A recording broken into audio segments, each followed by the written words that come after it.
met a Gypsy.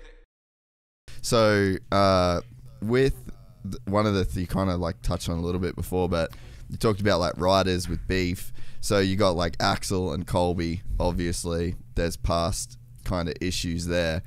One of the things that I think is so dope about Imagination is you kind of can't not have each other's back out there. Like if there was like one rider that was like wanted to be a dickhead because that rider didn't like that rider, well, you've kind of fucked the whole program because it seems like you guys all literally need each other's help just to stay alive out there.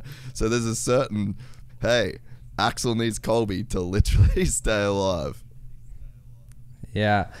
We're all kids doing what we love, man, chasing our dreams, and they're two of the top dogs. And like, I think after this week of everyone seeing them riding together, it's like, man, that is like second to none. You got two of the top dogs in free riding feeding off of each other. And like, you know, at the end of the day, like, you show up to this place and all egos go out the door. You're literally just there to help your homie, and like, we don't want anyone to get hurt. And of course, you know, there's a rivalry there. Like, comes down to contest day, and like one person sees someone do one thing, they want to outdo it, and that's just how it goes. But to be the one to kind of, you know, ultimately be like, look guys, I want the best guys here, and like, just put the bullshit to the side and just trust me. Once you guys come here and you ride this for a week straight, and we'll be obviously the content, the free ride days of just like pushing each other for the greater good is like, everything's going to come from it. And it ultimately, like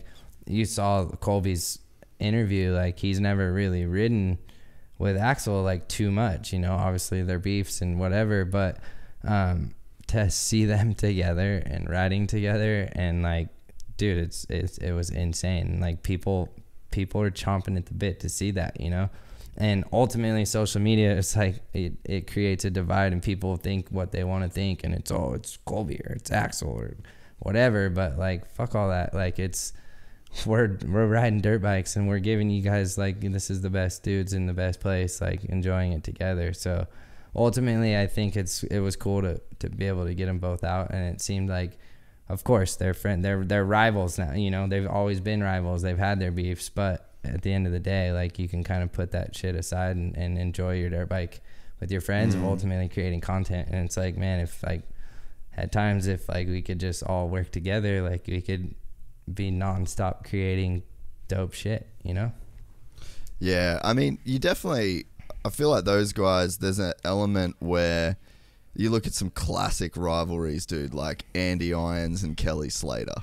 You know, like there is something to be said about not liking the dude, though. You know, like for Colby to hate on Axel, like I get it. You know, like if you could see like the facility that Axel has, like that, and that would be like a pretty good drive for a guy like Colby, you know. Like, I'm sure Colby always has felt like the underdog. He always feels like the black sheep. Like, that's even how he dresses, you know.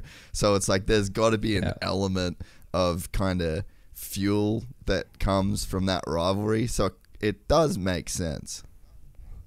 Yeah, and every sport needs that rivalry, right? And this is a more or less like a new sport. I mean, it's been around for years, but we're kind of really taking it and making it grow. But I think, you know, every sport needs that. And I can't say that these guys like left this week and they're going to be best of friends now, but it's cool to kind of bridge that gap and be like, look, like we're all kids doing what we love. And I think, you know, we're getting older, we're getting more mature. I just turned 30, and you know, both of them are a few years younger than me, but you know, getting older, having these sponsors, like, it's, you know, you kind of got to put that stuff aside sometimes and not let like social media like ultimately fuel this stuff. Because at the end of the day, like, yeah, they weren't the best of friends, but it's not like they were like, you know, they'd had times where they've had some run-ins, but like, they're not going to show up and just want to fight each other every time they see each other. It's not like that, you know. But every sport needs that rivalry, and every sport like fuels off that rivalry. So it's cool to have it, and it's cool to be able to kind of like let them put it aside and put the egos out the door and just ultimately like enjoy what we're doing and live in the moment, you know. So yeah, at the end of the day, it's still going to be, they're still rivals, and they're still going to be head to head for years to come. So it'll be cool to see it play out and whatnot, but I'm just stoked to kind of be that one to kind of be like, all right, guys, put it aside, leave your ego at the door outside of the E3 ranch gate, and just let's just enjoy, you know. And it was cool, man. Like, you know, both of them hanging out in the barn and just kind of talking over stuff at the end of the runs, like, oh, that was sick, like, good job, like, you know, all that stuff, like that camaraderie is like what it's all about. Like, I hate the, you know, you need the rivalries, but I hate the, like, oh, fuck him, his side or his side, because I'm never like, I will not inherit anyone else's beef. If you have a beef with him, then cool, that's your deal. Like, I don't give a shit, you know. So at the end of the day, I'm just stoked to have them both there and just watch them do what they do. It was cool, man. It's cool. They literally took what I created and what I was ultimately pushing for to push it, and the progression of creativity and all that, and they fed off each other, and they absolutely like blew it out of the water, and that's why, like, you know, that's why the rivalries are cool. But at the end of the day, I made it like friendly.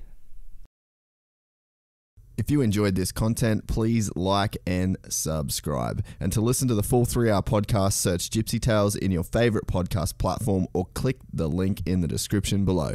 Gypsy Gang.